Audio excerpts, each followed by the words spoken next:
Hey everyone, welcome back to the channel where today I'm going to give you an overview of the Fury Tier 6 Medium Premium tank.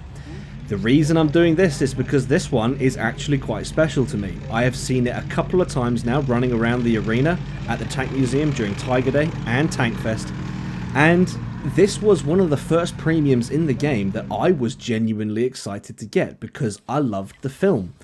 The 2014 film titled Fury, which has big names in it. Brad Pitt is one of them, Shia LaBeouf is in there. So, yeah, this tank to me was a big deal back in the day when I first got it. And I loved it. And I mean, I still love it. I think this is a great tank. And I loved the film.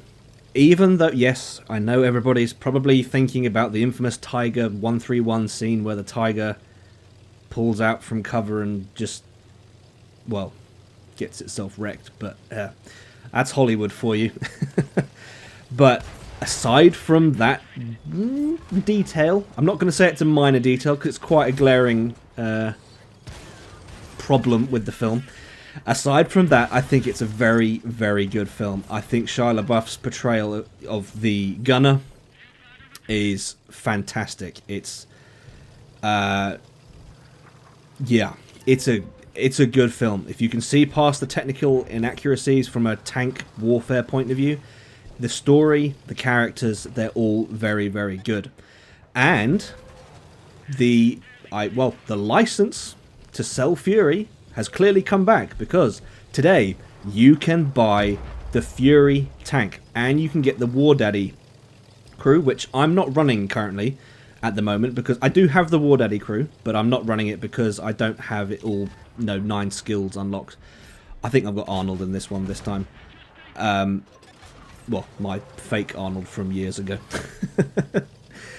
Because that's my 9 skill crew for American mediums and American heavies. So, let's talk about this tank. What have we got here? Well, the Fury is an M4A2E8 Sherman. So, in game, we just call that the Easy 8. And back in the day, back in the 40s, that's what the crews called them, I believe, as well. There were Easy 8s, there was the Jumbo, well, there's the standard M4, the Jumbo, and the Easy 8. There's probably more variants, but from my knowledge, those are the ones I'm aware of. So, that's what this tank is.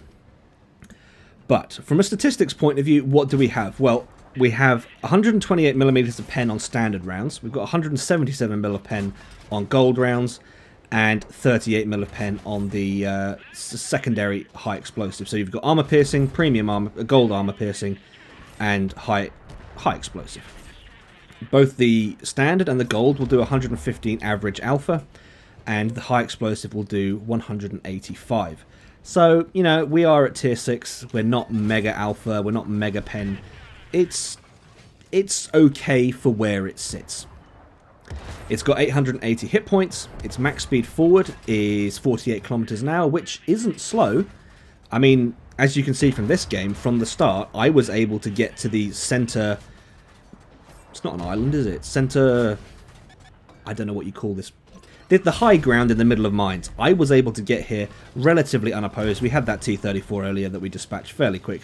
But other than that, the speed is what helped us get to this position of Overwatch. And as you can see, I can hit them, they're having a hard time hitting me, which is exactly the way we like our games in World of Tanks. So, that's a win. View range is 370 meters, and moving concealment is 381 meters, and still concealment is 360. So, those are the stats. I'm not going to tell you whether they're good or bad for Tier 6. As you know, I'm mostly a Cold War player. I don't really know World War II well enough to judge or say, but that is what this tank is. And I have one mark the Fury. The reason I like Fury is because this gun, you can see that 2.4 second reload. It is rapid. This gun, the rate of fire is what makes, for me, that's what I love about this tank. It is absolutely rapid. The thing I don't like about this tank is its armor. It can't bounce. It can't bounce anything. Do not rely on the armor at all. It's just not going to work. It's going to let you down. And we take out the AMD. I was hoping to take out the, what's that, HMC? The Santa Claus tank destroyer? I was hoping to take that out, but hey, there you go.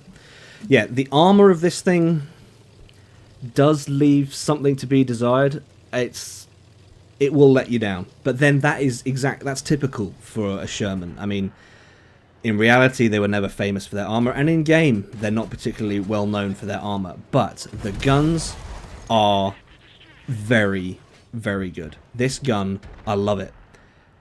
Lead the shot correctly on the rover there. Missed the first one, learnt for the second one. The gun on this thing is what makes it, in my opinion. And it's got a gun, and it's got good mobility. So there, if we're looking at the balance, you've got firepower, you've got mobility, but you're lacking armor. That is, you know, that's okay. I can live with that. You do have to adjust your playstyle slightly to accommodate for that. You have to peek carefully, as I am in this game. I've taken a few shots. I've only got 280 hit points left, and I know that's not a lot to play with, but I'm taking the shots I can and then pulling back into cover. So use the mobility, peek, take the shot, pull back. And that's basically how you've got to play this. This is not a frontline aggressive tank. It is not up there to brawl with the enemy and be face to face with them. You've got to play it at distance. It's a support tank. It's a medium tank, basically. That's what this is. That it fits the role of a medium perfectly. Some other stats to do with the Fury is its DPM is 2091. That's without crew or equipment. I don't know what that jumps up to if you've got a 9-skill crew or if you've got it fully decked out with equipment. But based on the gameplay, based on my feeling with this tank for tier 6, I think this thing absolutely shreds. Is it worth getting? Absolutely. Why? It's an iconic tank. You can go see, if you want, you can go see it at the Tank Museum in Bovington.